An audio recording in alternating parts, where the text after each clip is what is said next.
Shalom Aleichem. This is Dinim 9. I am your host, Rabbi David Katz. Well, second, I'm going to give you guys a break this week because you've been working hard. And I'm leaving the country very soon to go see James Rogers. So I figure we're gonna do some dinim today, but we're gonna make it a little easier. It's in the Talmud there's always law and legend.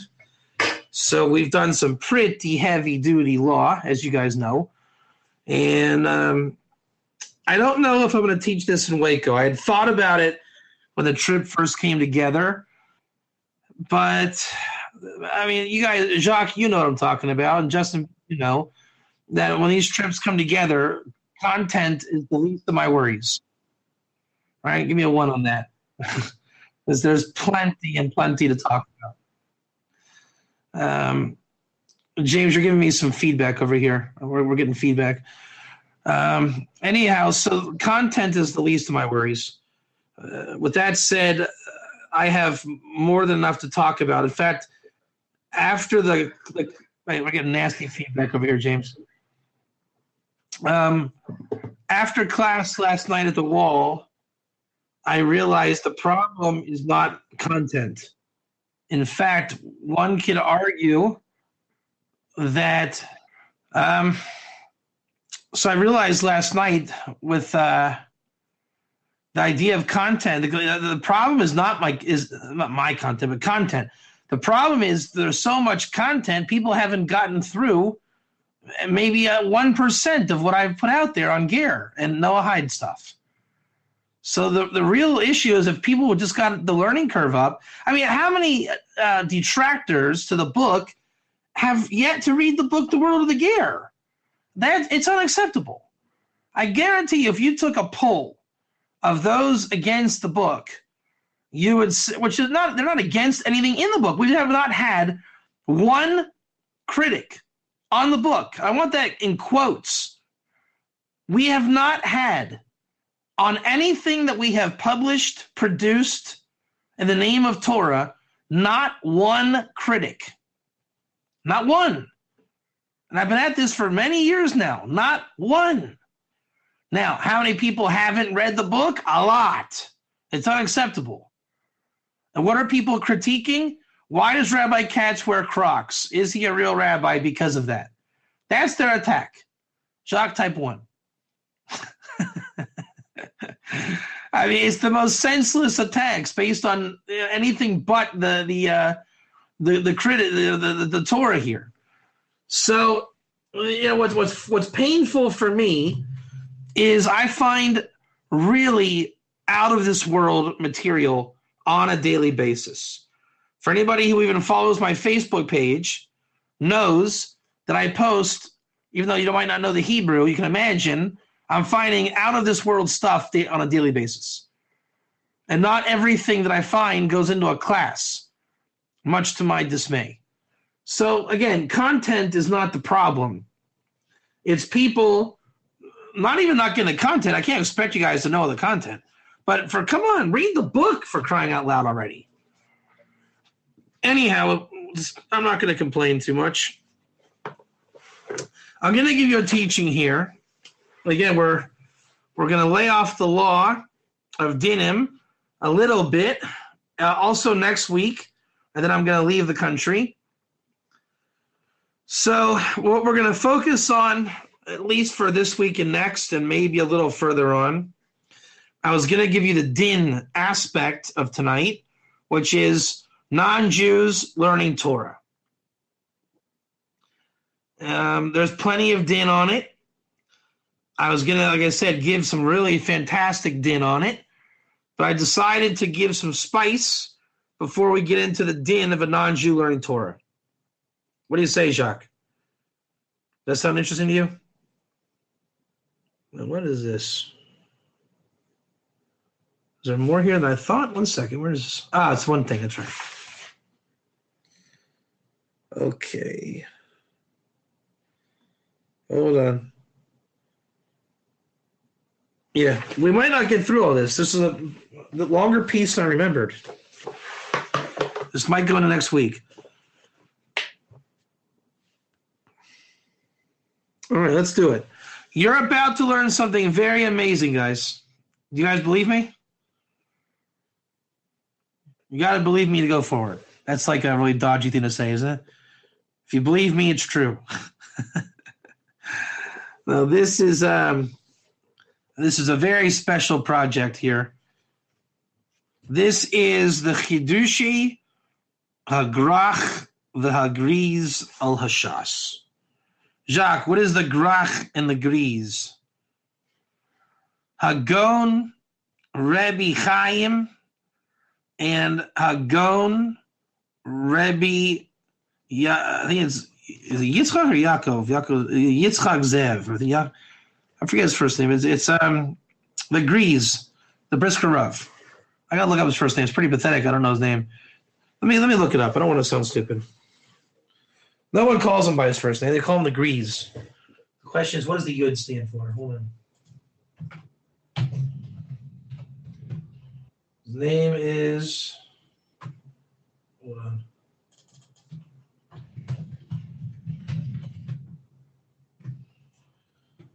Yitzchak Zev.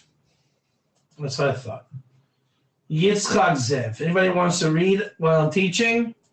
Here's the always trusted Wikipedia. He's the Brisker Rav, the son of Rav Chaim of Brisk,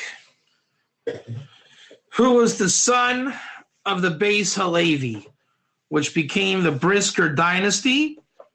Brisk is the name of the city where they were rabbis. The family name is Soloveitchik, and some of you may know or not know that I have been commissioned by the Griz's, what do you call him? I guess great nephew? Is that what it is? Rav Moshe Soloveitchik, to translate the Ger Torah of Rav Moshe's father, Rav Aaron Soloveitchik. Let me just tell you how it works, the Soloveitchiks, okay? See if I can remember. It's always complicated. There was somebody named the Beis Halevi. He was a Levite.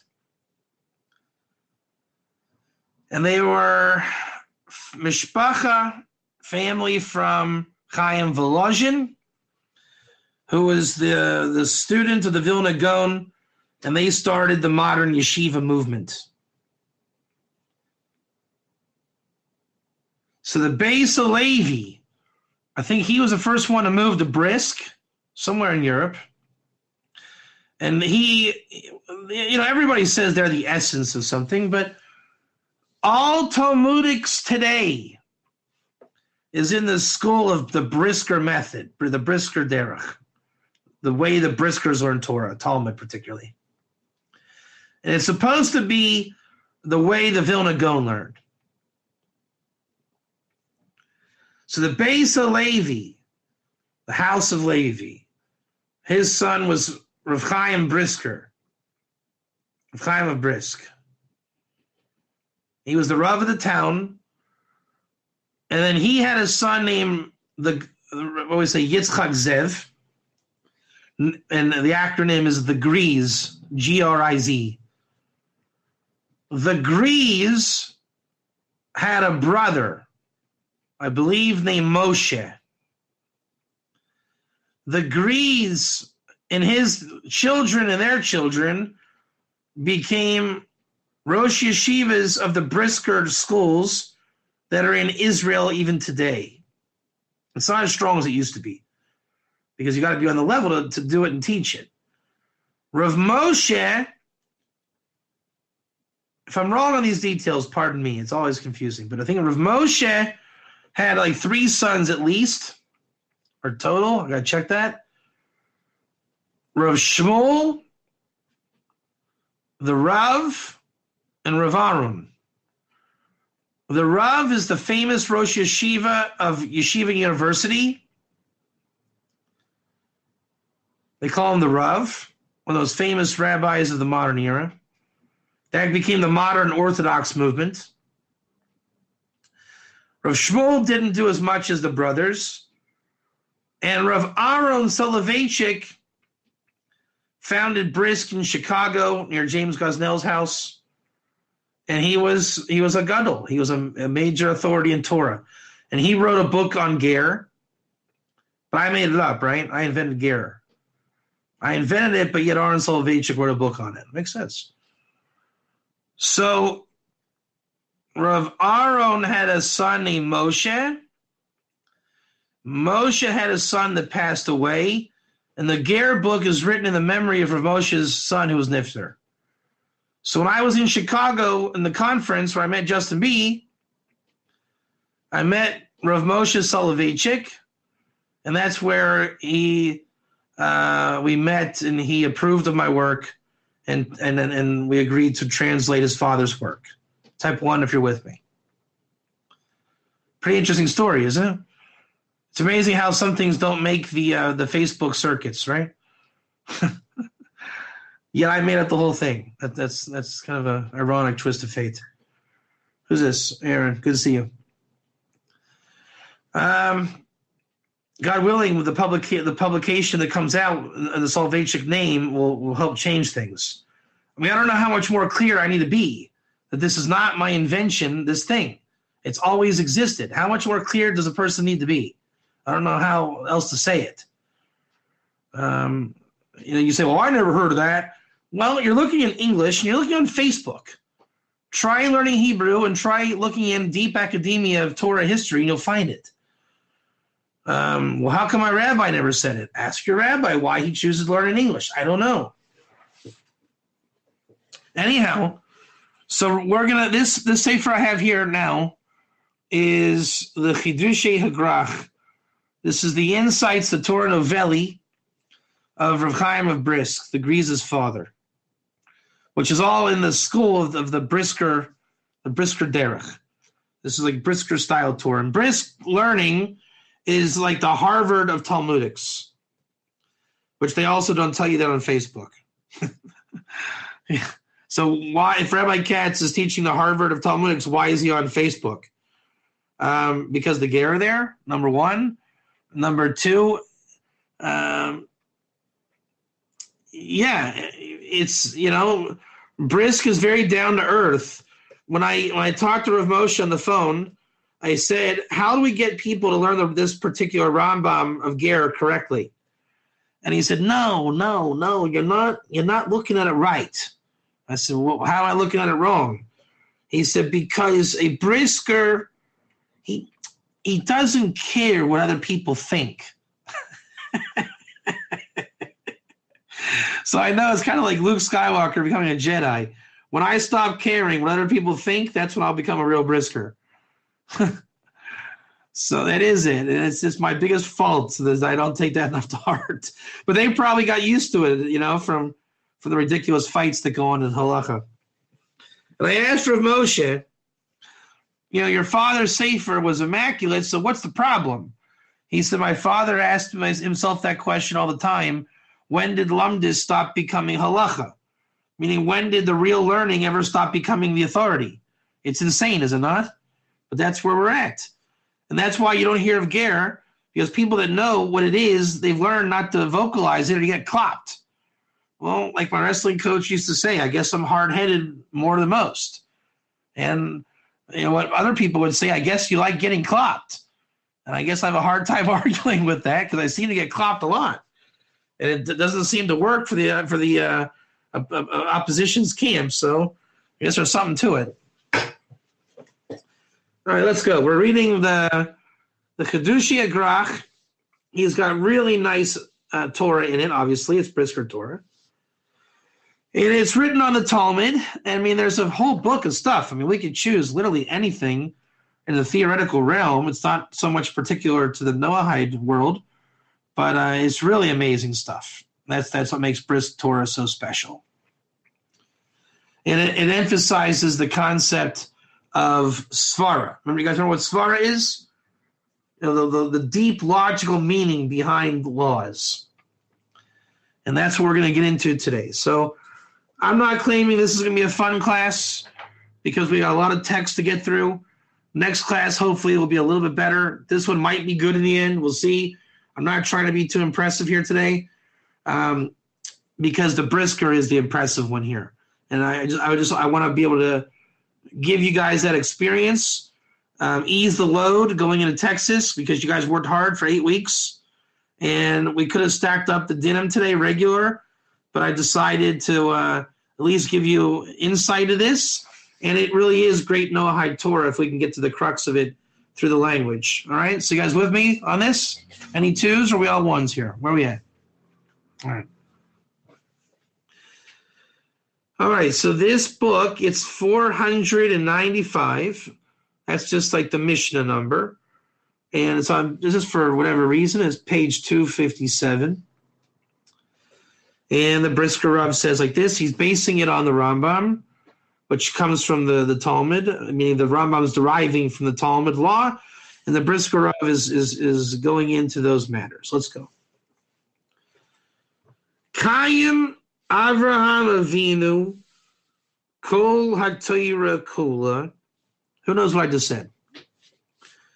Abraham, our father, kept the entire Torah.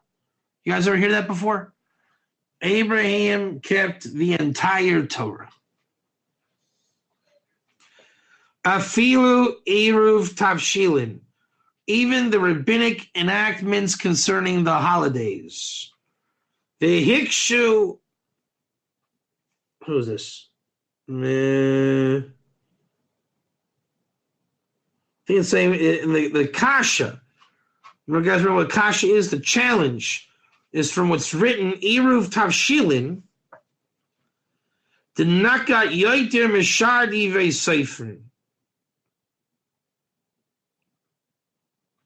Why did the rabbis, in proving this point with Abraham, choose Eruv Tavshilin when there's a lot of other rabbinic laws they could have chosen?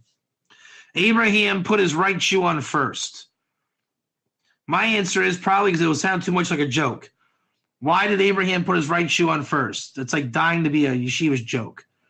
I'm not really saying that, but it would sound like a joke.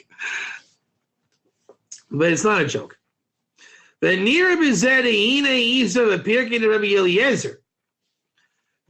appears that this is what is brought in the midrashic work, the chapters of Rabbi Eliezer, Pirkei de Rabbi Eliezer. It's a Tanaic work from the time of the Talmud. Avraham Kishenitztave al Hamilu Kra l'Shem ben Noyach l'Males Atzmo v'Hayezeh b'Yoyim HaKippur Erev Shabbos. Abraham was commanded on circumcision, and he called to his good friend, the leader of the generation. Anybody know who Abraham's good friend was? The leader of the generation? Anyone? Anyone? Bueller, hello? 1221. Anybody know?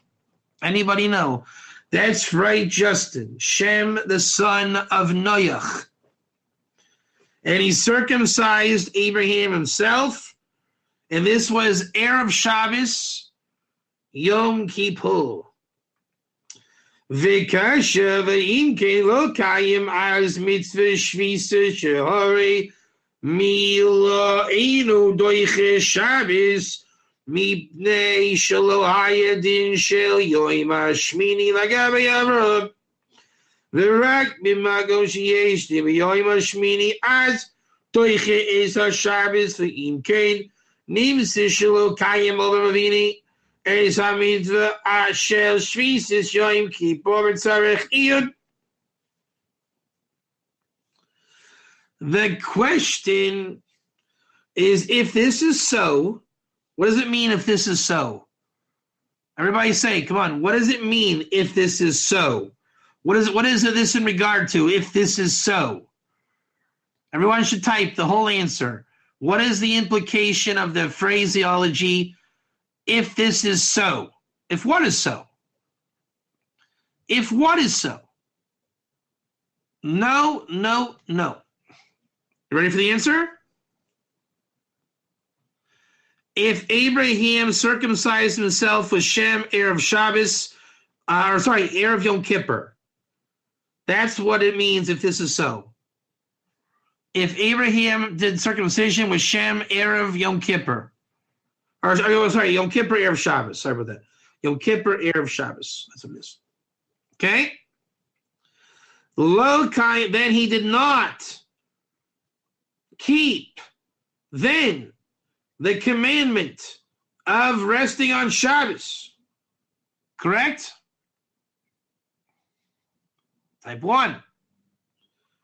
But the answer is why. You were hesitant to type 1 because we didn't say why. Is that correct? You guys thought that? So the answer is Shahari, behold. Why?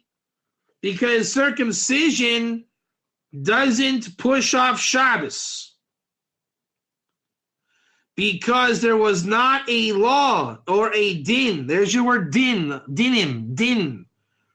Because there's not a din of the 8th day by Abraham, and only in a place that there is the din of the 8th day, then we push off Shabbos. What does that mean? Actually, this is turning into quite the Dinim class, isn't it? Don't we know and say yes to this, that the Rambam says even an Akum can circumcise themselves and enter the Ger covenant? Yes. And don't we also say in Dinim, the Rambam says, for example, that the Noahide ben Noach must perform the law according to the halacha? Is that correct? You can't just get circumcised and call it circumcision. It's got to be real. Otherwise, the Arabs would all be Gerim, and they're not. Their circumcision's not kosher because they didn't do it with any proper intention. So there's a concept called Doche Shabbos. You guys know what it means, Doche Shabbos? Doche means to push off. So, for example, Jacques, if I was, God forbid, deathly ill on Shabbos, can you come to my house and kill a cow for me and feed me a great steak so I come back to life and not die? Can you do that? If you were a Jew, or whatever Jew, or whatever you want to fill the analogy, why, Jacques, why are you not breaking Shabbos? Why are you not breaking Shabbos? Because say it properly, guys. Saving a life is Doche Shabbos. Everyone should say that in your area right now. Saving a life on Shabbos is Doche Shabbos. Doche again means pushing off. When you save a life, you push out Shabbos. There's no Shabbos. It's called Saturday. I.e., Jacques, are you allowed to save a life on Saturday in Jewish law? The answer is yes. It's no longer called Shabbos. So does that mean that you're allowed to live on Saturday until next week? That's a question. Jacques is saving my life, blah, blah, blah. Is it Saturday until next week? No. No. The law is you push off Shabbos the most minimal way possible. For example, hello, Edo, good to see you. Jacques, somebody was deathly ill on Shabbos, okay? For all intents and purposes, you're a Jew in this discussion. Jacques, the person's got to go to the hospital. Type 1, Jacques. Jacques, how are you going to get them to the hospital? They got to go. There's no question. They have to go to the hospital. It's known. Oh, really, Jacques? You're going to drive? Really? Because guess what? The ambulance driver is probably not a Jew. And why would you not call the ambulance to drive the patient so that you don't have to break Shabbos and you can just ride in the back and it's a lesser crime. You chop? Here's another example. Jacques, you made for the deathly ill guy a steak. Remember that? You shechted the cow and you made a steak. Type 1. So does that mean now you can make a whole meal? You can go and just break Shabbos and make all kinds of food? No. So the law is you break Shabbos in the most minimal way possible. Okay? So now, in Jewish law, you're allowed to break Shabbos for circumcision. So if I was born 8 days ago and my circumcision falls out on Shabbos, can the circumciser, the moil, can he break Shabbos for my ceremony? Everybody, type 1. Hello? Jacques, should the circumcising moil, should he drive to my house on Saturday?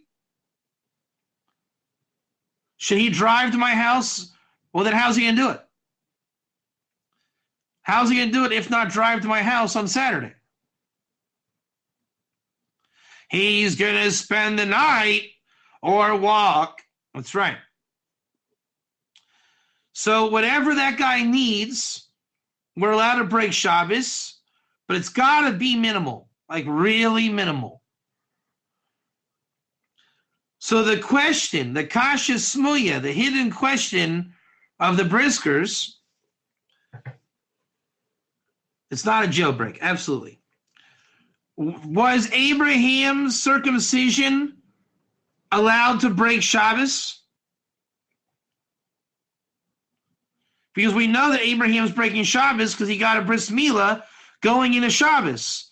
Could Abraham break Shabbos? The answer is no. Ladies and gentlemen, you were not paying attention, Jacques. You're trying to tell me that on Abraham's 8th day circumcision, he can break Shabbos. That's one answer, James Rogers. What's the bigger, amazing answer? Come on. This is a really, really creative answer. Jacques, you got it? Why not? Oh, man, come on. Aaron, you're almost there. Why not? Why not, Aaron? Come on. You get almost there. You're getting this. I believe in you. Why not, Jacques? Read what Aaron wrote. Why not? Ado? Why not? We already said James said that. There's another bigger answer. There's a better answer. You're going to smack your hands on your forehead when I tell you the answer. You want the answer? You guys want the answer? Rabbi Isai, was Abraham 8 days old when he got circumcised? Aha. You got to love that answer. You got to love it. My friends, that is Brisker Torah. If I never said another word again, you just got Brisker Torah. Do you cop that? How amazing is that? It's sublime. Abraham was 99 years old. He was not 8 days old. You push off Shabbos for the din of the 8th day. So this is called what? The Torah of the Iker. Shelo haya din shel yoim hashmini lagabe Avram. There was no din of the 8th day by Avraham. You caught the words I'm saying? There was no din. Din. Class is dinim. So again, we would say the Jewish people have a din of an 8-day-old baby, 8-day-old baby. And there's a din of the 8th day. We can even phrase the question, does an akum who circumcises his baby have a din of the 8th day? The answer is no. Now, where do we learn that din from, James Rogers? Where do we learn the din of the Akum on an Akum baby? Where do we learn the din when the Jewish people have a din of the 8th day? Where do we learn the law for the Akum? Ger Torah. Abraham was a Ger. Ger Torah. This is turning into a nice learning piece, isn't it? You see how tight the puzzle pieces are? Very, very, very tight. The premise of Ger Torah, of Dinim, is it's got to be airtight. You see this? And Brisker Torah in particular, airtight. And it supposes that the Torah is true. Do you see that message coming through? It really makes the Torah of the Iker, meaning that the Torah things that we hear in little parables and sound bites on Facebook, the Brisker Torah believes in the Torah. That Abraham getting circumcised was what's called Midrash Halacha. It's a din. Abraham wasn't circumcising as some kind of like promotional video, you know? My name is Abraham and I'm believing in the laws of the Jewish people, blah, blah, blah. Abraham, whatever he did, it was from the din of the Torah. It wasn't because he was on a self-righteous mission. V'rak b'makom sheyesh din b'yom hashmini az doich yesur Shabbos. The only person that is docha Shabbos, pushing off Shabbos, aside from the fact if you want to say you keep Shabbos, I'm not concerned about a Ger Shabbat right now. That's not my issue. I want to know if you have an 8th day. So you're presupposing that you have a Shabbos to keep. I'm not saying you do. I'm not saying you don't. I want to know, do you have an 8th day? Abraham didn't have an 8th day. Ve'im ken nimse shelo kaimar mavinu es a mitzvah shel shvisis Yom Kippur. And if so, it comes out that Abraham didn't keep the mitzvah of Shabbos, Yom Kippur, and Sorachim. So now, if Abraham would have been Docha Shabbos, Jacques, that means we can imagine on Saturday, Abraham was making a cup of coffee, type 1. So when we look at Abraham's life, we would not know if he kept Shabbos, would we? We see him drinking a cup of coffee. He's watching TV, right? He's making bread. He's looking like it's Saturday. It's not Shabbos. It's Saturday for Abraham because he got circumcised on that time, correct? So I wouldn't know if Abraham kept Shabbos or not. I'll give you a better example. If you guys came to my home on Saturday and you saw me making bread and watching TV, could you prove that I don't keep Shabbos as far as the analogy goes? No, you can't.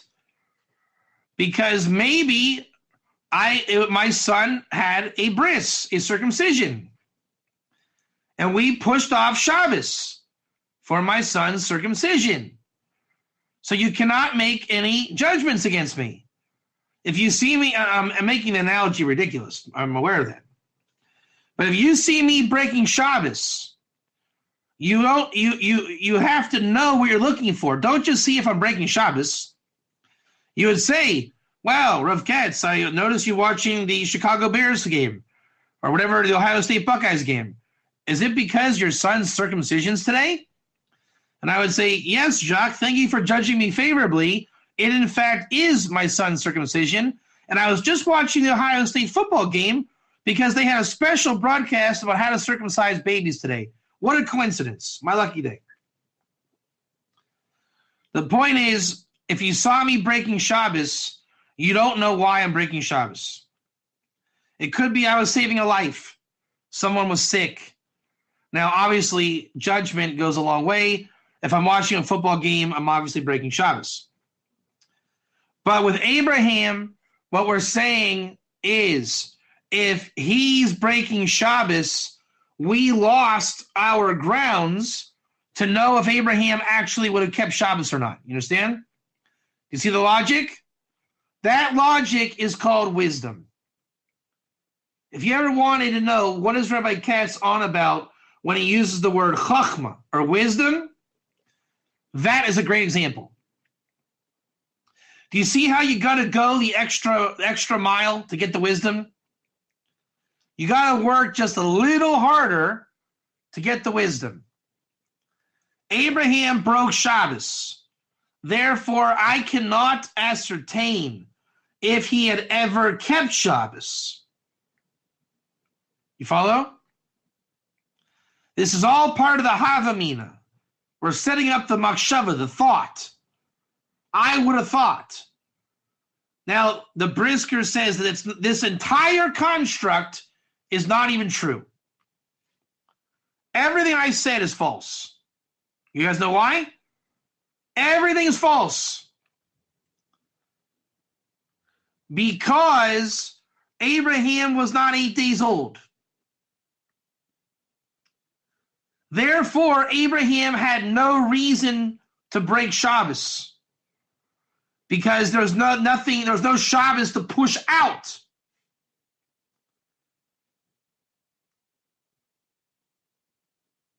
That's like saying married men can buy high heels for their wives. An unmarried man who claims to buy high heels but is not married, does that work logically?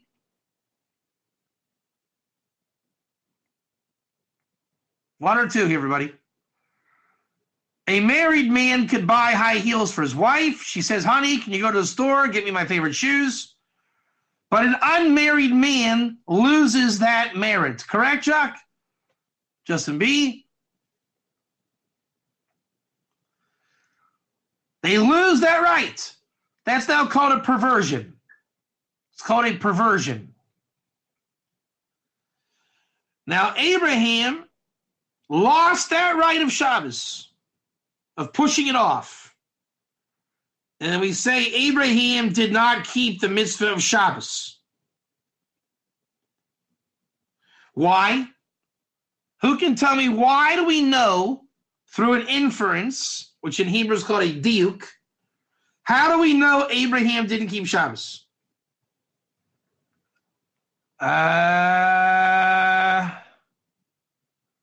That's a rough way of saying it. I try to say it a little better.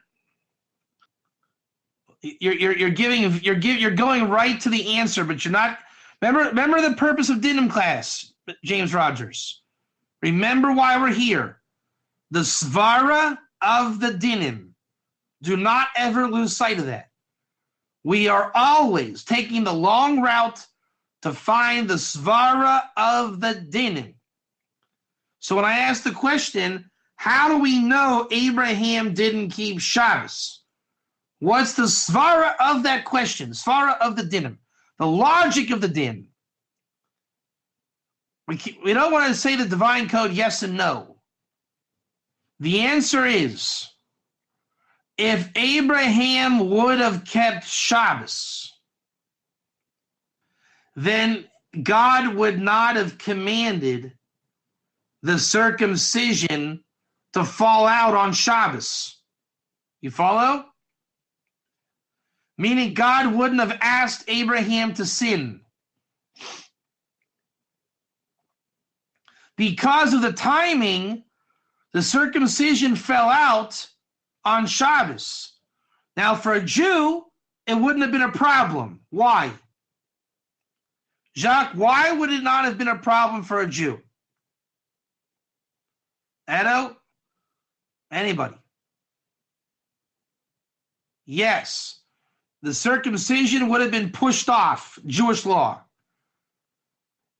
Exactly. For Abraham, there was nothing to push off. So by definition, he's going to break Shabbos. Okay. Now, the Brisker Rav says, Tzorach Iyun. You know what Tzorach Iyun means?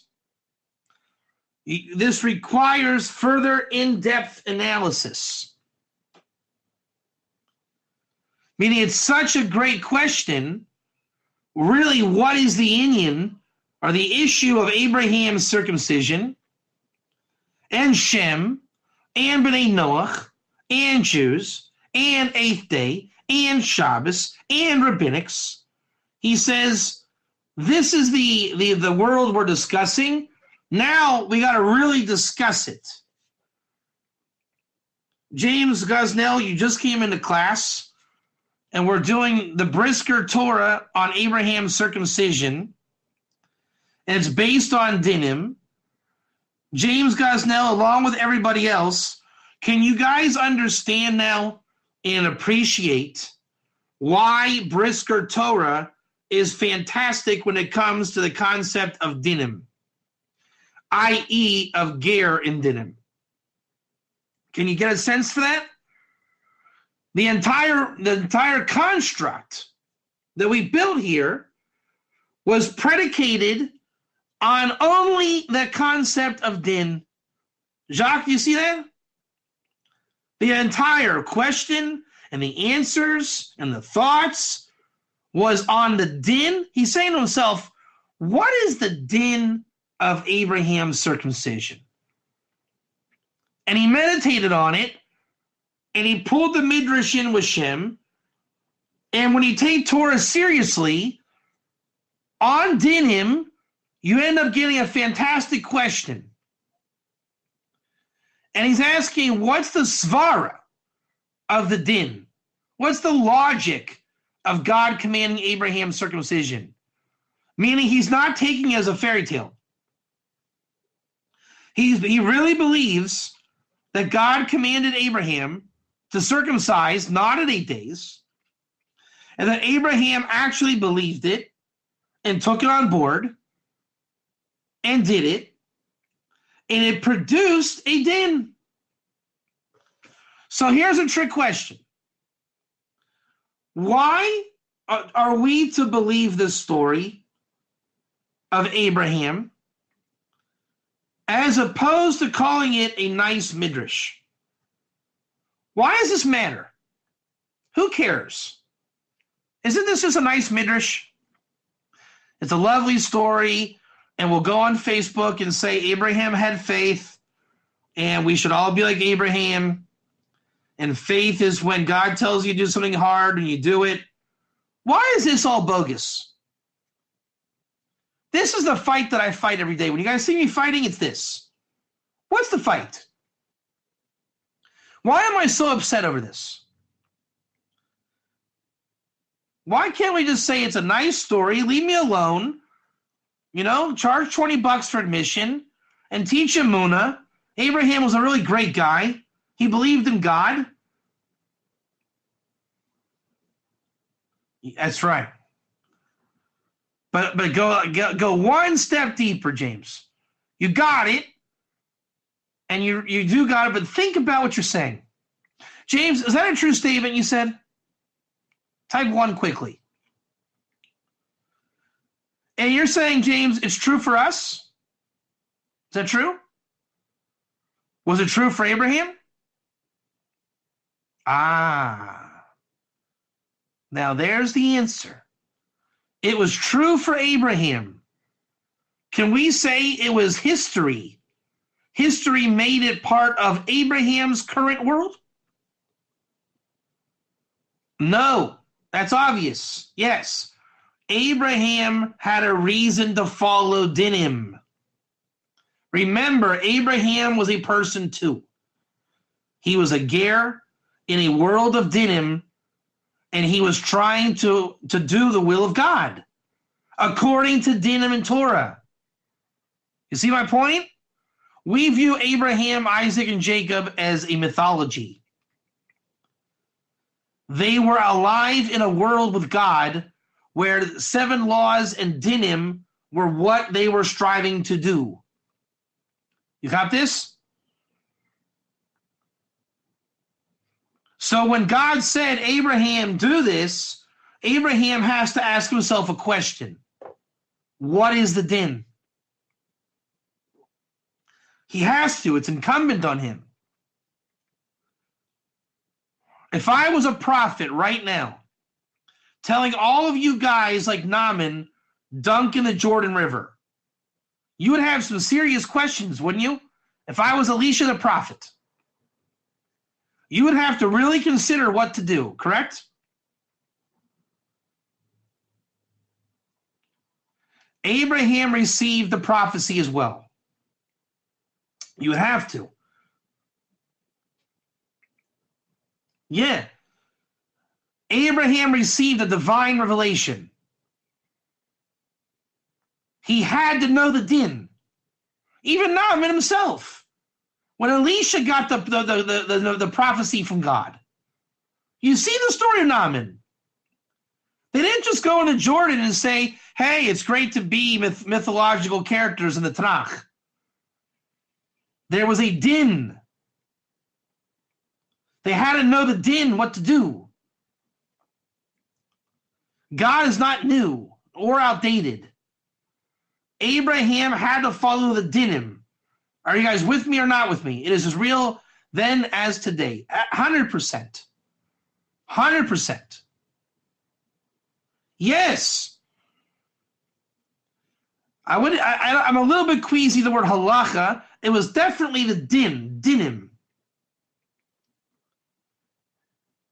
What do you mean who? Is that how or who? Elisha the prophet. Remember, Elisha, a prophet, knows the Torah. Elisha. He worked very closely with Elisha. 100%.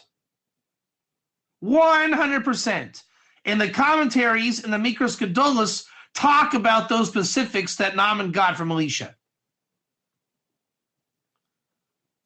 That's the whole deal of Elisha and Naaman. Sometime remind me, we should go over the Mikros Gedolos on Elisha and Naaman. That's right. 100%. We got that from the women's class. So now do you understand how amazing the Brisker's question is? You see my point? It's real. Dinim are real. And Abraham knew it was real. Today, it doesn't require a prophet because we have the Torah. So now, when we want to do dinim, we go into the Torah. Back then, it was revelation. Remember, it was pre-Sinai. God expected you to get prophetic revelation. When you had Shem in your generation, you couldn't demand anything less. Naaman had to go to Elisha because there was an Elisha. Today we request the prophet of Israel also. But how? What is our prophet of Israel today? The Torah. We have to believe in the Torah of Sinai, that it's for all of time, and we consult the Torah's wisdom, and we derive the law from the Torah. I mean, the laws are already known.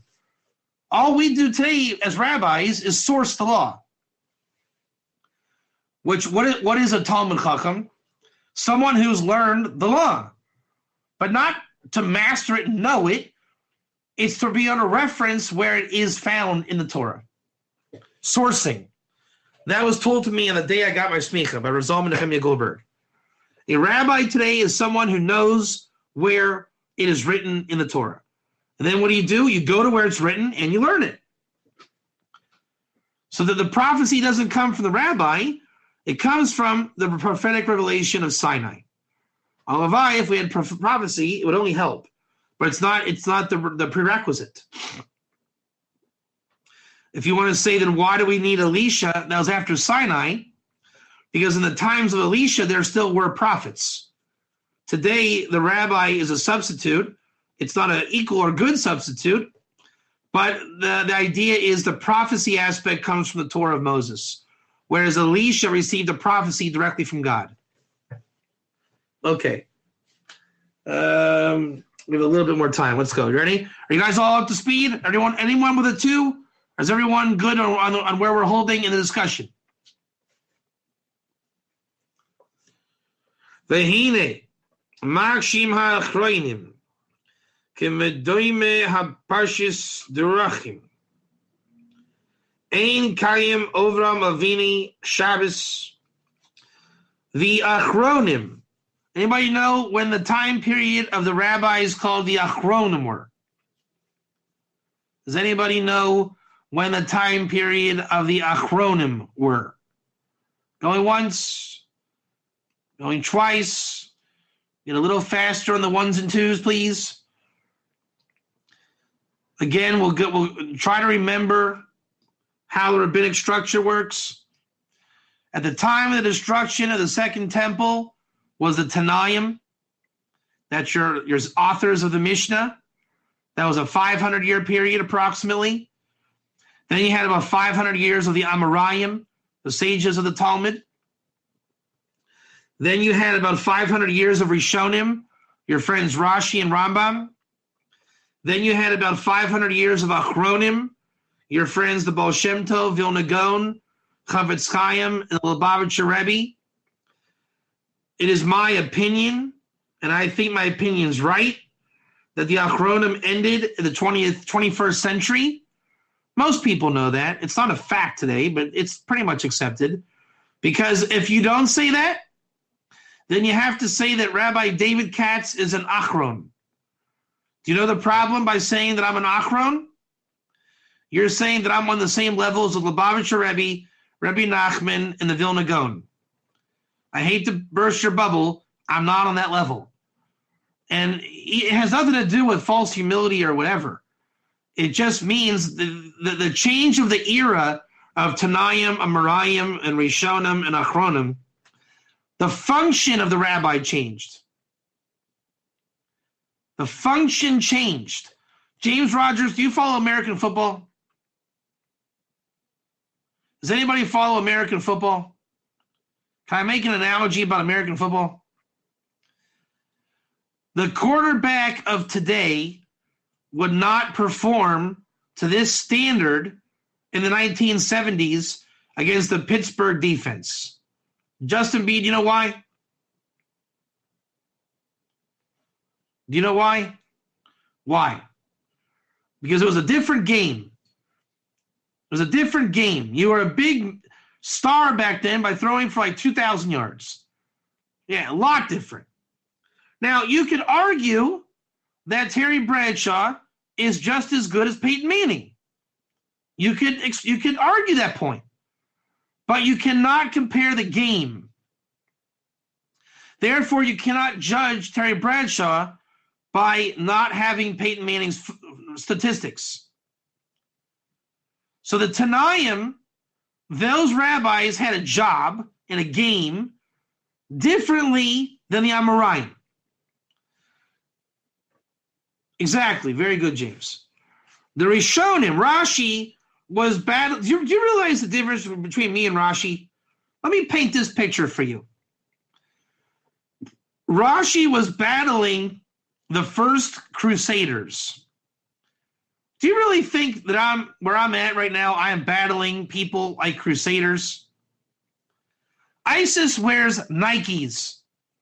You cannot call ISIS Crusaders. They wear Nikes and drive Toyota trucks.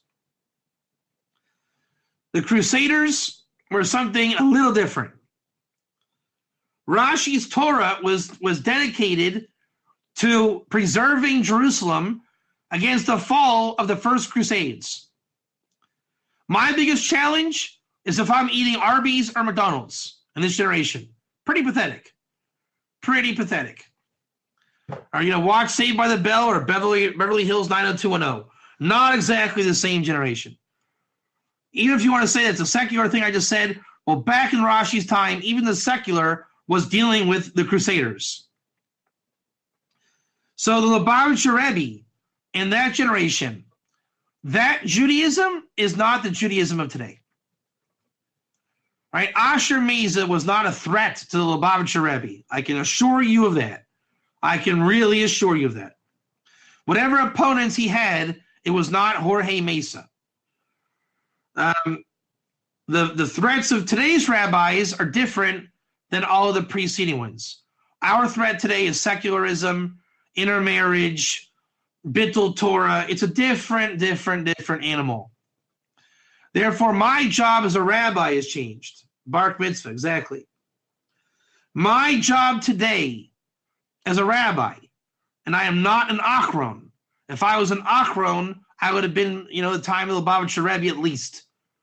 Our generation is to learn the Torah, learn the Torah written by people like the Rebbe and Rashi and Rabbi Akiva, and be able to source it and prove that bar mitzvahs are a false idea, witchcraft, and not conducive to modern Judaism. Justin B, type 1. All right, so again, the Brisker is saying that the Achronim have a question. And again, who are the Achronim? He's talking about rabbis of the previous 500 years. That Abraham did not keep Shabbos. Hayya lo din ben Noach. What was the din of Abraham? Based on the fact that he did not keep Shabbos. Who knows it? Going once. Going twice. I'll say it in real slow Hebrew. Ready? Haya lo din ben Noach. Anyone know?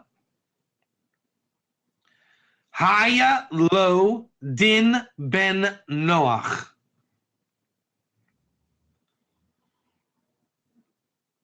He had a din. Close.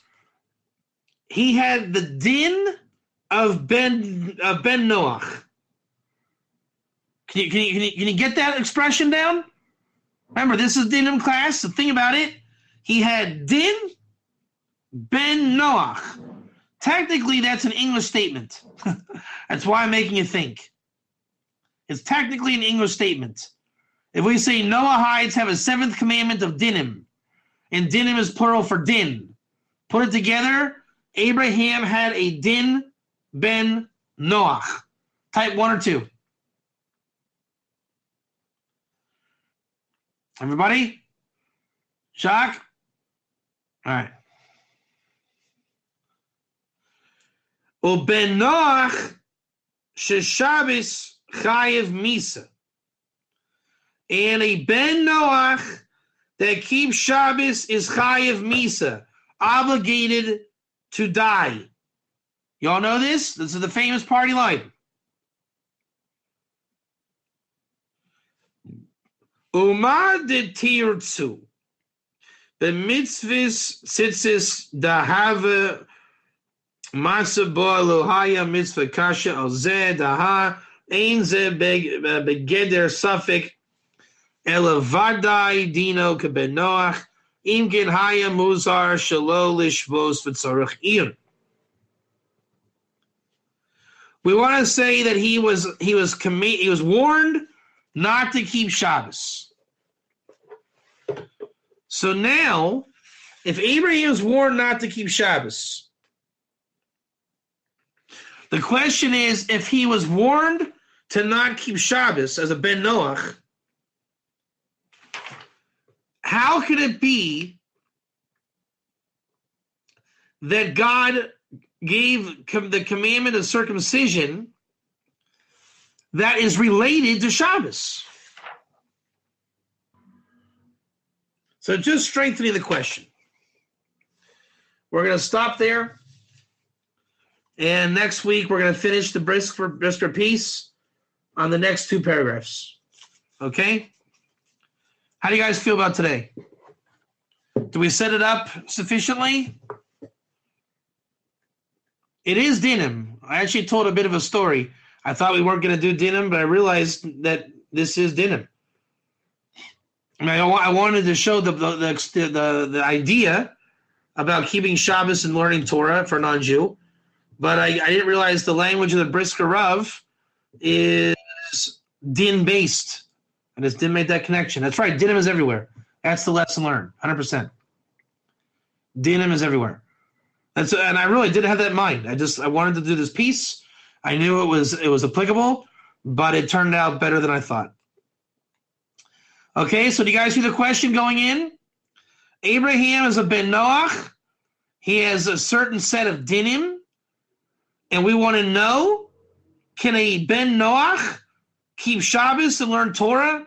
This is a reference to the Rambam, Hilchos Malachim, 10:9 and 10:10. That's all for this week. Stick around in another half hour or so. We'll have a new class, the Hashkafa Shmooze. So either stay here, come back. It'll be a good new class we're doing, an introduction to Judaism, to start to understand a lot of these vernacular terms that are going around, and that people can get proficient in knowing what's what and who's who. That way people are not so lost in the discussions. Thank you.